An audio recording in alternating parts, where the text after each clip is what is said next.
And we are back to read Chapter 6. Mr. Hindley came home to the funeral, and, a thing that amazed us and set the neighbors gossiping right and left, he brought a wife with him. What she was and where she was born, he never informed us. Probably, she had neither money nor name to recommend her, and he would scarcely have kept the union from his father. She was not one that would have disturbed the house much on her own account. Every object she saw the moment she crossed the threshold appeared to delight her, and every circumstance that took place about her, except the preparing for the burial and the presence of the mourners. I thought she was half silly from her behavior while that went on. She ran into her chamber and made me come with her, though I should have been dressing the children, and there she sat shivering and clasping her hands and asking repeatedly, "Are they gone yet?" Then she began describing with hysterical emotion the effect it produced on her to see black, and started and trembled and, at last, fell a-weeping. When I asked what was the matter, answered she didn't know, but she felt so afraid of dying.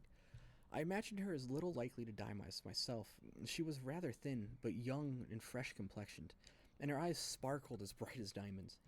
I did remark, to be sure, that mounting the stairs made her breathe very quick, that the least sudden noise set her all in a quiver, and that she coughed troublesomely sometimes. But I know nothing of what these symptoms portended, and had no impulse to sympathize with her. We don't in general take to foreigners here, Mr. Lockwood, unless they take to us first.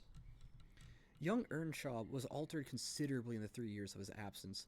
He had grown spare and lost his color, and spoke and dressed quite differently. And, on the very day of his return, he told Joseph and me we must thenceforth quarter ourselves in the back kitchen, and leave the house for him.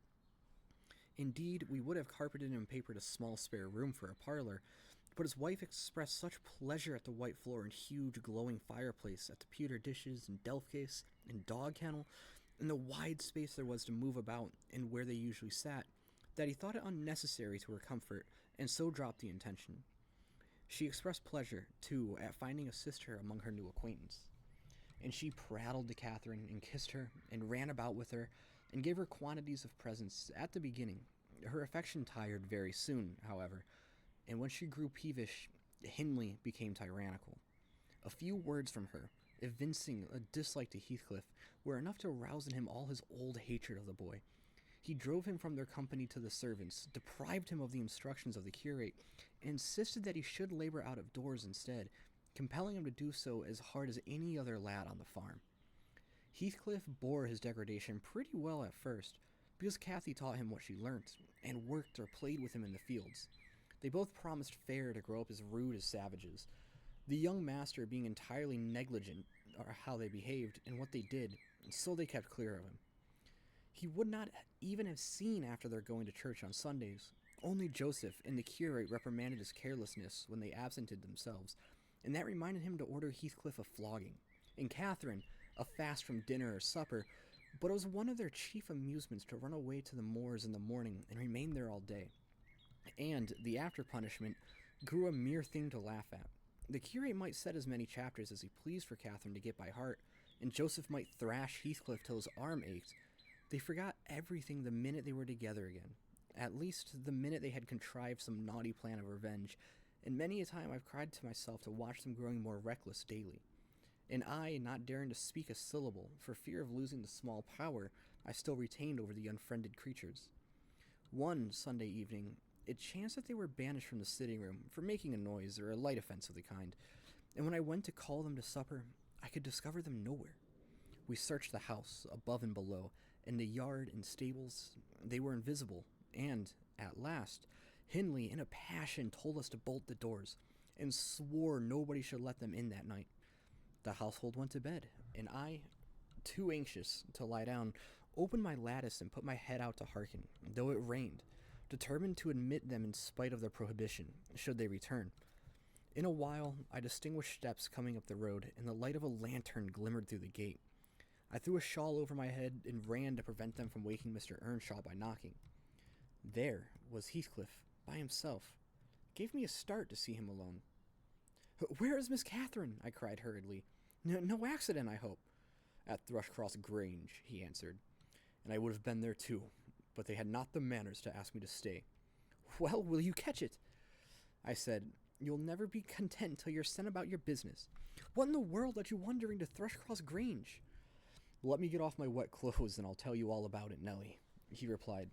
I bid him beware of rousing the master, and while he undressed and I waited to put out the candle, he continued, Kathy and I escaped from the wash house to have a ramble at Liberty, and getting a glimpse of the Grange lights, we thought we would just go and see whether the Lintons passed their Sunday evenings standing shivering in corners, while their father and mother sat eating and drinking, and singing and laughing, and burning their eyes out before the fire.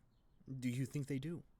Or reading sermons, and being catechized by their manservant, and set to learn a column of scripture names if they don't answer properly? Probably not, I responded. They are good children, no doubt, and don't deserve the treatment you receive for your bad conduct. Don't cant, Nelly, he said. Nonsense. We ran from the top of the heights to the park without stopping. Catherine completely beaten in the race because she was barefoot. You'll have to seek for her shoes in the bog tomorrow. We cut through a broken hedge, groped our way up the path, and planted ourselves on a flower pot under the drawing-room window. The light came from thence. They had not put up the shutters, and the curtains were only half closed. Both of us were able to look in by standing on the basement and clinging to the ledge, and we saw... it was beautiful. A splendid place, carpeted with crimson, and crimson-covered chairs and tables, and a pure white ceiling bordered by gold. A shower of glass drops hanging in silver chains from the center, and shimmering with little soft tapers. Old Mr. and Miss Linton were not there. Edgar and his sisters had it entirely to themselves. Shouldn't they have been happy? We should have thought ourselves in heaven. And now, guess what your good children were doing? Isabella, I believe she is 11, a year younger than Kathy, lay screaming at the farther end of the room, shrieking as if witches were running red-hot needles into her. Edgar stood on the hearth weeping silently, and in the middle of the table sat a little dog, shaking its paw and yelping, which, from their mutual accusations, we understood they had nearly pulled in two between them. The idiots! That was their pleasure, to quarrel who should hold a heap of warm air, and each begin to cry because both, after struggling to get it, refused to take it. We laughed outright at the petted things. We did despise them. When would you catch me wishing to have what Catherine wanted, or find us by ourselves, seeking entertainment and yelling and sobbing and rolling on the ground, divided by the whole room? I had not exchanged for 1,000 lives my condition here, for Edgar Linton's at Thrushcross Grange. Not if I might have the privilege of flinging Joseph off the highest gable and painting the house front with Hindley's blood. Hush, hush, I interrupted. Still you have not told me, Heathcliff, how Catherine was left behind. Oh, you can't see the dog, but he's moving. I told you we laughed, he answered. The Lintons heard us, and with one accord they shot like arrows to the door.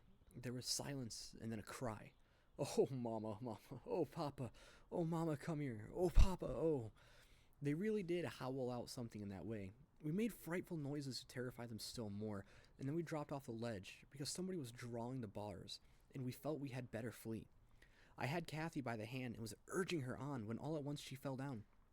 Run, Heathcliff, run, she whispered. They have let the bulldog loose, and he holds me. The devil had seized her ankle, Nelly. I heard his abominable snorting. She did not yell out, no. She would have scorned to do it if she had been spited on the horns of a mad cow. I did, though. I vociferated curses enough to annihilate any fiend in Christendom, and I got a stone and thrust it between his jaws, and tried with all my might to cram it down his throat. A beast of a servant came up with a lantern at last, shouting, Keep fast, Skulker, keep fast! He changed his note, however, when he saw Skulker's game. The dog was throttled off, his huge purple tongue hanging half a foot out of his mouth, and his pendant lips streaming with bloody slaver. The man took Kathy up. She was sick, not from fear, I'm certain, but from pain. He carried her in. I followed, grumbling excretions and vengeance. What, pray, Robert? Hallooed Linton from the entrance. Skulker has caught a little girl, sir, he replied. And there's a lad here, he added, making a clutch at me, who looks an out-and-outer. Very like the robbers were putting for putting them through the window to open the doors to the gang after all were asleep, that they might murder us at their ease. Hold your tongue, you foul-mouthed thief. You shall go to the gallows for this, Mr. Linton, sir. Don't lay by your gun. No, no, Robert, said the old fool. The rascals knew that yesterday was my rent day. They thought of me cleverly. Come in, I'll furnish them a reception. There, John, fasten the chain. Give Skulker some water, Jenny. To beard a magistrate in his stronghold, and on the Sabbath, too. Where will their insolence stop? Oh, my dear Mary, look here. Don't be afraid. It is but a boy. Yet the villain scowls so plainly in his face. Would it not be a kindness to the country to hang him at once, before he shows his nature and acts as well as features? He pulled me under the chandelier, and Miss Linton placed her spectacles on her nose and raised her hands in horror. The cowardly children crept nearer also, Isabella lisping, "Frightful thing! Put him in the cellar, Papa. He's exactly like the son of a fortune-teller that stole my tame pheasant, isn't he, Edgar?" While they examined me, Kathy came around. She heard the last speech and laughed. Edgar Linton, after an inquisitive stare, collected sufficient wit to recognize her. "They see us at church, you know, though we seldom meet them elsewhere." "That's Miss Earnshaw," he whispered to his mother. "And look how Skulker has bitten her, how her foot bleeds." "Miss Earnshaw? Nonsense!" cried the dame. "Miss Earnshaw scouring the country with a gypsy." "And yet, my dear, the child is in mourning. Surely it is, and she may be lamed for life." "What culpable carelessness in her brother!" exclaimed Mr. Linton, turning from me to Catherine. "I've understood from Shielders," that was the curate, sir, "that he lets her grow up in absolute heathenism. But who is this? Where did she pick up this companion?" "I declare he is that strange acquisition my late neighbor made in his journey to Liverpool. A little Lascar, or an American, or Spanish castaway." "A wicked boy at all events," remarked the old lady, "and quite unfit for a decent house. Did you notice his language, Linton? I'm shocked that my children should have heard it." I recommenced cursing. "Don't be angry, Nelly." And so Robert was ordered to take me off. I refused to go without Kathy. He dragged me into the garden, pushed the lantern into my hand, assured me that Mr. Earnshaw should be informed of my behavior, and, bidding me march directly, secured the door again. The curtains were still looped up at one corner, and I resumed my station as spy, because, if Catherine had wished to return, I intended shattering their great glass panes to a million of fragments, unless they let her out. She sat on the sofa quietly. Miss Linton took off the grey cloak of the dairymaid which we had borrowed from our excursion, shaking her head and expostulating with her. I suppose she was a young lady, and they made her a distinction between her treatment and mine. Then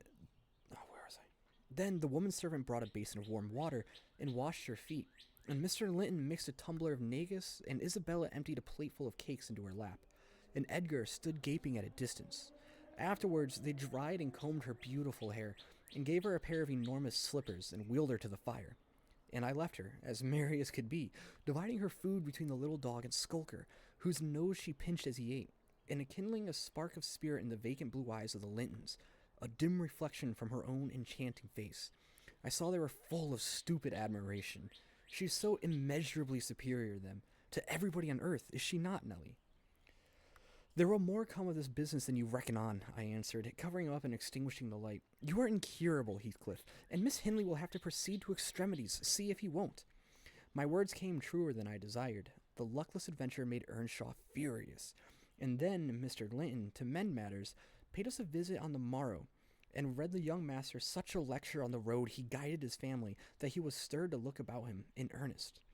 Heathcliff received no flogging, but he was told that the first word he spoke to Miss Catherine should ensure a dismissal, and Miss Earnshaw undertook to keep her sister-in-law in due restraint when she returned home, employing art, not force. With force, she would have found it impossible. And that is the end of Chapter 6. I hope you guys want to come back to listen for Chapter 7 come tomorrow. Thank you.